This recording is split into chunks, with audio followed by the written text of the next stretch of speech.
सुंदर मंदिर पड़ता था भगवान का। तो इस योग को हुआ कि नौकरी के लिए जा रहा हूं तो भगवान का दर्शन करके मैं जाऊं। पहुंचने के लिए 5 रुपया नहीं है जेब में। भगवान का दर्शन के सामने इतना पैसा अर्पण किया, थाल भर रखा था। लोग आते थे, कोई 10 रुपया 50 रुपया। दुख मन ही मन कह रहा था, भगवान जिनको 5 रुपये के जरूर है उनको कोई 5 रुपया नहीं दे रहा है, और यहाँ इतना पैसों का ढेर पड़ा है। योग भगवान के सामने रो रहा है। ये पुजारी देख रहा है, दुख के सिवा को कुछ है ही नहीं। इस मृत्यु लोक का दूसरा नाम है दुख लोक। यहाँ दुख के सिवा कुछ भी नहीं है। आपको लगता है कि राजमहल में रहने वाला सुखी है, आपको लगता है कि मर्सिडीज गाड़ी में चलने वाला सुख, कुछ भी कोई सुखी नहीं है। झोपड़े में जाओ तो वो भी दुखी है, राजमहल में जाओ वो भी दुखी है, जिनका विवाह नहीं हुआ वो भी दुखी है, विवाह हो गया वो बहुत दुखी है। दुख के सिवा कुछ है ही नहीं इस लोक में। तो इस लोक में सुखी कौन? सबको मिलो दुखी ही दुखी है। सुखी कौन? तो कहा तुम्हारो भजन राम को पावे, जन्म जन्म के दुख बिसरावे। जिनके पास ईश्वर का भजन है वो सुखी है। जिनके पास ईश्वर का कोई स्मरण नहीं, ईश्वर का कोई भजन नहीं, वो तो दुखी ही रहेगा।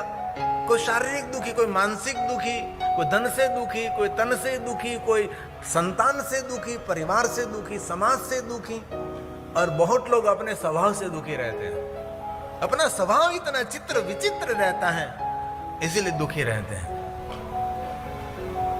लेकिन गौरव की बात है, हम सभी मृत्युलोकवासी हैं, हम सभी मृत्युलोक के वासी हैं। लेकिन हमारे सबके लिए गौरव की बात है, मृत्युलोक का देवता हमारा महादेव है, हमारे लोक में रहने वाला शंकर। शंकरम लोक शंकरम, हमारे साथ रहने वाले महादेव है। जहां सुख है वहां शिव नहीं रहे। मृत्यु लोक को पसंद किया महादेव ने। ब्रह्मा ब्रह्मलोक में रहते, विष्णु वैकुंठ में रहते, देवता स्वर्ग लोक में रहते, इंद्र इंद्रलोक में रहता है, हमारा द्वारकाधीश गौलोक में रहता है। लेकिन मेरा महादेव कैलाश में रहता है, और कैलाश ये मृत्यु लोक में है। इसीलिए हमारे लोक में हमारे साथ रहने वाला कोई देव है तो हमारा महादेव है। मृत्युंजय महादेव त्राहि मां। इसलिए शिव का भजन, हम लोग महादेव के लोक में रहते हैं।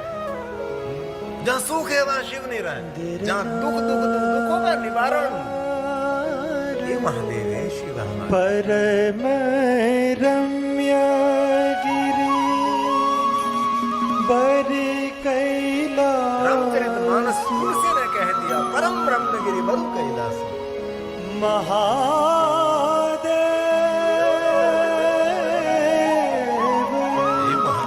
परम रम्य गिरि बरि कैलास। सदा जहाँ शिव उमा निवासु। सदा जहाँ शिव उमा निवासु। इसलिए हमारे लोक में रहने वाला देव है। इसलिए शिव भक्तों को दुख से कभी घबराना नहीं। हिमालय पहाड़ जितना दुख वो भी बर्फीला पहाड़ है, पिघल जाएगा धीरे धीरे धीरे धीरे। इसीलिए दुख में कभी आपको रोना नहीं है। और जीवन में दुख के दिन चल रहे थे, किसी को कहना भी नहीं है, किसी के सामने आंसू कभी गिराना भी नहीं है। नहीं नहीं, आंसू का सम्मान करने वाला दुनिया में कोई नहीं है। इसीलिए सबके पास, सबके साथ, सबके सामने प्रसन्न रहो। जो दुख है आपको ही सहन करना है, आपको उठाना है।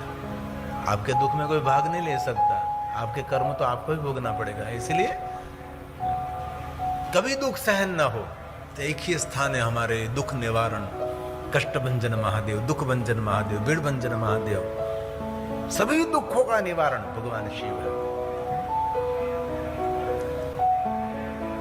मैंने ने कहा, नारद जी हमारे पितरों ने समझाया कि मृत्युलोक का आपको कुछ भी परिचय नहीं है। इस स्वर्ग लोक में रहने वाली तीनों कन्या इतने स्वर्ग का सुख भोग करने वाले, और कभी कभी बच्चों को दुख भी दिखाना चाहिए। रविंद्रनाथ टैगोर ने कहा, जिनको दुख नहीं मिला ना उसको भगवान का पूरा वारस भी नहीं मिला। इसीलिए दुख जीवन में बहुत आवश्यक है। दुख से कभी घबराना नहीं, दुख से कभी पीछे हटना नहीं। और सुखी घर के लड़के लड़कियों को दुख दिखाना चाहिए, उसको दुख कहते हैं। कभी ऐसी व्यवस्था में ले जाने जो बेले कितने हाड़मारे से लोग जीवन जी रहे हैं, कितने अभाव में जीवन जी रहे हैं, क्या उसकी व्यवस्था है, देखो जरा, उसको पता लगे। निर्धनता का दर्शन बहुत आवश्यक है। एक युवक गांव में रहता था, बहुत पढ़ा लिखा, बहुत सारी डिग्री ले ली, लेकिन नौकरी नहीं मिल रही थी। झुपड़े में रहता था, घर में लाइट भी नहीं थी, और प्रयास करता रहता था। एक दिन कोई नौकरी के लिए एक कागज आया, छोटा सा गांव था, और गांव से शहर जाने के लिए उसको 5 रुपये की जरूरत थी, लेकिन घर में 5 रुपया नहीं था। ऐसे बहुत लोग अभी भी हैं, 5 रुपया नहीं थे। और उसके मित्र सभी थे, लोग कहते थे कि कुछ भी काम हो तो कीजिए, उस सभी के पास गया, लेकिन किसी ने 5 रुपये भी नहीं दिया। बाद में युवक ने निर्णय लिया कि चलो कोई बात नहीं, घर से तो निकलूं, पहुंच जाऊंगा, कोई ना कोई व्यवस्था हो जाएगी। घर से पुराने कपड़े पहना और सभी उसकी कागज की फाइल ली, और घर से निकला तो रास्ते में एक सुंदर मंदिर पड़ता था भगवान का। तो इस युवक को हुआ कि नौकरी के लिए जा रहा हूं, तो भगवान का दर्शन करके मैं जाऊं। पहुंचने के लिए 5 रुपया नहीं है जेब में। भगवान का दर्शन कर रहा था तो आंख में से दर्दन आंसू गिरने लगे। क्यों? कि भगवान के सामने इतना पैसा अर्पण किया था, पूरा थाल भर रखा था। लोग आते थे, कोई 10 रुपया, 50 रुपया, कोई 100 रुपया, इतना इतना पैसा पड़ा था। और युवक मन ही मन कह रहा था, भगवान जिनको 5 रुपये की जरूरत है उनको कोई 5 रुपया नहीं दे रहा है, और यहाँ इतना पैसों का ढेर पड़ा है। युवक भगवान के सामने रो रहा है। ये पुजारी देख रहा है, क्योंकि पुजारी के लिए रोज का हो गया। हाँ, का लोग रोते रहते, कभी पुजारी पूछता नहीं कि क्यों रो रहे हैं। आपको जीवन में क्या आवश्यकता है? कुछ नहीं। युवक ने सोचा कि भगवान मुझे तो 500 रुपया चाहिए, लेकिन पढ़ा लिखा शिक्षित था, वहां से कुछ मांग भी नहीं सकता और ले भी नहीं सकता। युवक ने प्रणाम किया, भगवान मैं जा रहा हूं। मंदिर के बाहर निकला तो मंदिर के बाहर की तरफ विश्राम का स्थान था, वहां युवक बैठ गया और बैठा बैठा रो रहा था, क्योंकि शहर में पहुंचना है उसको, नौकरी की इंटरव्यू है। और मंदिर के दोनों तरफ भिखारी की बड़ी लाइन बैठे थे, कटोरा लेकर। जो मंदिर में दर्शन करने के लिए बाहर निकलते तो कटोरे में कुछ न कुछ डालकर जाते थे, सब लोग उसको देते थे। और युवक भगवान को कह रहा है कि भगवान मुझे 5 रुपए की जरूरत है, मुझे कहां से व्यवस्था होगी। ये लोग भगवान के दर्शन करके सभी जो भिक्षा लेने के लिए, भीख मांगने के लिए बैठे, सबको दे रहे हैं। और इस भिखारी की दोनों की लाइन में से एक भिखारी खड़ा हुआ और युवक के पास है, जो वयोवृद्ध था। युवक को पूछने लगा, बेटा मैं देखने में तो भिखारी हूं, लेकिन मैं हृदय का भिखारी नहीं हूं। बोल बेटा क्या है? अरे बाबा कुछ भी नहीं, आप मांगिए, भीख मांगिए, कोई बात नहीं। अरे मैं मांगूंगा जरूर, कटोरा वहां छोड़कर आया हूं बेटा, तू रो क्यों रहा है? इतनी सुंदर युवानी है, सशक्त शरीर है, क्या नहीं है आपके पास? और पढ़ा लिखा लिख मुझे लग रहा है, तो रो क्यों रहा है? और युवक का हाथ पकड़कर भिखारी बाबा युवक को कहने लगा। और युवक ने कहा, बाबा अब तो भिक्षा मांगकर, भीख मांगकर आपका जीवन निर्वाह चलाते हैं। बाबा बातें ऐसी हैं, मुझे पास में शहर है, वहां पहुंचना है, सिर्फ 5 रुपए की मुझे जरूर है, और कल मेरा इंटरव्यू है, वहां जाने के लिए मेरे पास टिकट का पैसा नहीं है। बुढ़े बाबा ने कहा, भिखारी बाबा ने, अरे 5 रुपए में तो इतना रो रहा है? ठहर बेटा। बाबा धीरे धीरे जहां बैठते थे वहां गए, कटोरा लेकर आए। बेटा कटोरा गिन, कितना है इसमें? युवक ने गिना कटोरे में से 5 रुपया, ले जा। नहीं नहीं नहीं बाबा, आप तो सुबह से बैठे हैं, नहीं नहीं नहीं, ये मैं नहीं ले सकता। भिखारी बाबा ने कहा कि बेटा, तेरे भाग्य का अब निर्णय है, ले ले बेटा 5 रुपया। और बाबा ने समझाया और युवक को 5 रुपया दिया। और 5 रुपया लेकर युवक बाबा को प्रणाम करके निकला। बाबा, जो मुझे नौकरी मिल जाएगी नहीं तो मैं पहले भगवान को प्रणाम नहीं करूंगा, आप मेरे भगवान रहेंगे, आपको मैं पहले प्रणाम करूंगा। युवक निकल गया 5 रुपया लेकर। भिखारी बाबा वहां फिर से बैठ गए और वहां इंटरव्यू देने के लिए सिलेक्ट हो गया, नौकरी मिल गई। युवक नाचने लगा और भिखारी बाबा को याद कर धन्यवाद करने लगा। बाबा, आप तो भीख मांग रहे थे, मैं तो आपको भिखारी समझता, लेकिन देखने में आप भिखारी थे, लेकिन हृदय का आप भिखारी नहीं थे। युवक को नौकरी मिल गई। जल्दी वहां से नौकरी का कागज लेकर दौड़ता दौड़ता इस मंदिर आया, जो जहां भिखारी बाबा बैठे थे वहां बहुत लोग एकत्र हो गए थे। इतने लोगों का झुंड मिला हुआ था वहां, इतने लोग वहां थे।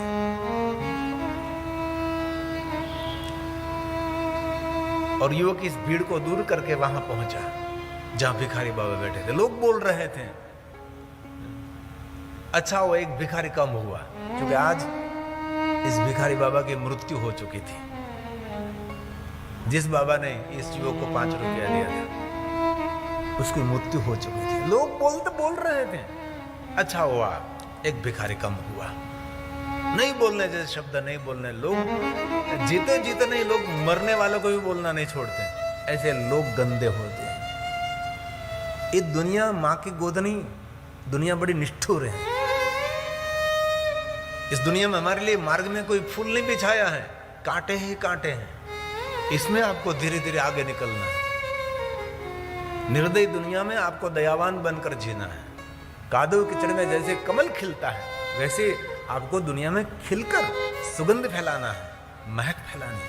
ये पुष्प भगवान को अर्पण होता है, दुर्गंध फैलाने वाले नहीं। युवक ने बहुत जोर से कहा, सबको बोलना बंद कर दिया। बाद में बाबा का वहां शव पड़ा था, बाबा की मृत्यु हो चुकी थी, जिन्होंने 5 रुपया दिया था। युवक बहुत रोया। बाबा, मुझे नौकरी मिल गई। बाबा, आप कहां चले गए? पास में बैठा हुआ भिखारी उनको पूछ रहा है कि बाबा, आपको कुछ पता है उसको कैसे क्या हो गया? और पास बैठा हुआ भिखारी ने कहा, कल शाम से पहले कि युवक यहां आया था मंदिर, बाबा ने पूरे दिन भीख मांगी थी। कटोरे में 5 रुपए एकत्र हुआ था। इस बाबा ने इस 5 रुपए युवक को दे दिया, युवक को लेकर चला गया। पास में बैठा हुआ भिखारी कह रहा है, भाई युवक, इस बाबा रोज 5 रुपए की दवाई पीते थे और ये 5 रुपया को युवक को दे दिया और दवा नहीं ली, इसलिए उसकी मृत्यु हुई। युवक बहुत रोया और कहने लगा, ये 5 रुपया लेने वाला युवक दूसरा नहीं, यही मैं था। और सब जो खड़े होकर बोल रहे थे भिखारी के लिए, बाबा के लिए, उस लोगों को कहा, ये बाबा ऐसे नहीं उसकी मृत्यु हुई। कल मैं इंटरव्यू के लिए जा रहा था, मुझे किसी ने 5 रुपया नहीं दी और मैं मंदिर के पास बैठ कर रो रहा था और ये बाबा ने देख लिया और पूरे दिन जो उसने मांगा था वो 5 रुपया मुझे दे दिया और उसने 5 रुपए की दवाई नहीं ली रात को, इसलिए उसकी मृत्यु हुई। लेकिन उनको कहते जीवन। और एक बात हमारे हृदय से याद रखिए, कभी बाह्य रूप को देखकर कभी उसका मूल्यांकन न करें। कहीं बहुत सीधे साधे लोग दिखाई देते हैं, लेकिन बहुत गहरे लोग होते हैं। नैना नारद जी को कहती है, नारद जी, दुख क्या है पता नहीं था, हमारे पितरों ने समझाया, मृत्यु लोक में दुख ही दुख और कुछ नहीं मिलेगा। हम तीनों बहनों ने मिलकर हमने प्रार्थना की, सनत कुमारों कह रहे, सनत कुमारों ने कहा कि आपका अवतरण मृत्यु लोक में होगा, लेकिन तीनों की गति कैसे होगी ये मैं बताता हूँ। और सनत कुमारों ने कहा कि छोटी कलावती पहले सुन, आपका मृत्यु लोक में जब अवतरण होगा तब ऋषभ भानु की तो पत्नी बनेगी, तेरा नाम कीर्ति देवी रहेगा, और स्वयं जगदम्बा अम्बा आपकी पुत्री बनकर प्रकट होगी जिनका नाम राधा रहेगा। राधा जब कृष्ण की प्रेम पत्नी बनेगी तब हे कलावती तुझे गौलोक मिलेगा। और मजली धन्या, धन्या आप भी सुनो, आपका मृत्यु लोक में अवतरण होगा तब अब जनक की पत्नी बनेगी, तेरा नाम सुन ही ना रहेगा, और आपके वहां साक्षात लक्ष्मी स्वरूप आपकी पुत्री बनेगी, उसका नाम सीता रहेगा। आपकी पुत्री सीता का विवाह भगवान श्री राम के साथ करेगी, तब आपको वैकुंठ लोक मिलेगा। और मैं बड़ी मुझे कहा कि मैना तू जब मृत्यु लोक में अवतरित होगी तब नगाधिराज हिमालय की पत्नी बनेगी, तेरा नाम तो मैना ही रहेगा। जब तू मैना रूप में प्रकट रहेगी, हिमालय की पत्नी बनेगी, तब तेरे वहां स्वयं जगदम्बा अम्बा महेश्वरी तेरी पुत्री बनेगी, उसका नाम पार्वती रहेगा। और आपकी पुत्री पार्वती का विवाह जब शिव के साथ करेगी तब आपको शिवलोक कैलाश लोक आपको मिलेगा और आपका सर्व मंगल होगा। तब मैना ने कहा कि नारद जी आपकी कृपा से सब कुछ मुझे याद आ गया। जिनको मेरी पुत्री समझ रही हूं पार्वती मेरी पुत्री नहीं, वो तो साक्षात जगदम्बा है, जगत का सर्जन करने वाली महेश्वरी है, सर्जेश्वरी है, शिवेश्वरी है। नारद ने कहा मैना तो आपकी पुत्री साक्षात भवानी है, तो भवानी किसके साथ विवाह करेगी? भवम भवानी सहितम नमामि। आपकी पुत्री जो स्वयं भवानी है तो भवानी का विवाह किसके साथ हो सकता है? तो क्या भव के साथ? तो आपके सामने जो खड़े हैं विवाह मंडप के द्वार कौन है? तो वो साक्षात शंकर है।